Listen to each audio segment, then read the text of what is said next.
First, I have to say, the Ducks didn't deserve to win this game. The Kings were better in every facet of this game. But the lack of calls the Ducks are not getting is getting ridiculous. Yes, this is finally a ref rant video.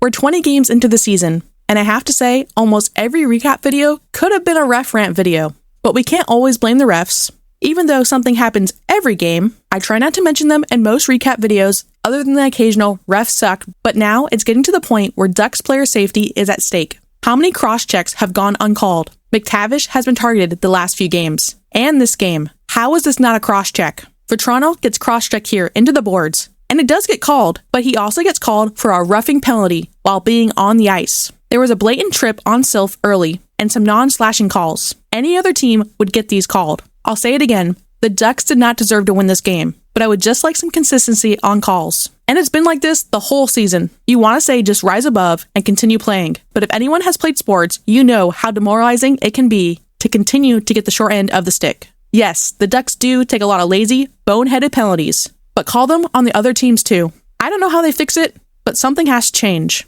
But at the end of the day, the Ducks need to figure out how to start the game on time, as they would find themselves down 4-0 early in the second, as Gudas gets his 4th of the year as he takes a couple steps forward and has a perfect slap shot over Talbot's pad. Yeah, guess Copley didn't want that smoke after all, letting his backup play. In the third, the Kings would score early in the period again, essentially putting any hopes of a comeback out of reach. The Ducks would get a pity power play goal midway through the third, as McT does all the work, but Alex Killorn gets his first goal as a Duck. Terry also picked up a secondary assist. Something positive for those two. Hopefully that gets them going, because they both have been rough to watch. Final score would be 5-2. The Kings remain undefeated on the road, and the Ducks lose 5 straight. The consistent theme from this losing streak has been slow starts and careless penalties. Gibson was good, nothing spectacular, but this loss wasn't on him. I thought he was slow on the first goal, but besides that, this game could have been much worse. He made an amazing paddle save, and then what was probably more impressive was the effort to knock it away after. Cam Fowler continues to underwhelm me this year.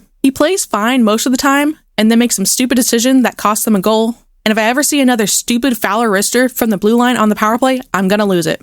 The Ducks now head out on the road for 2 games starting with the Edmonton Oilers Sunday at 6 p.m., who have been up and down this season just like the Ducks, but they did just beat the Capitals 5-0, which I think was their first shutout of the season.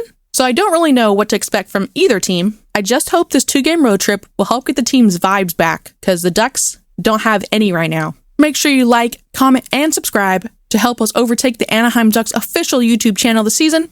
Thank you for watching, and go Ducks!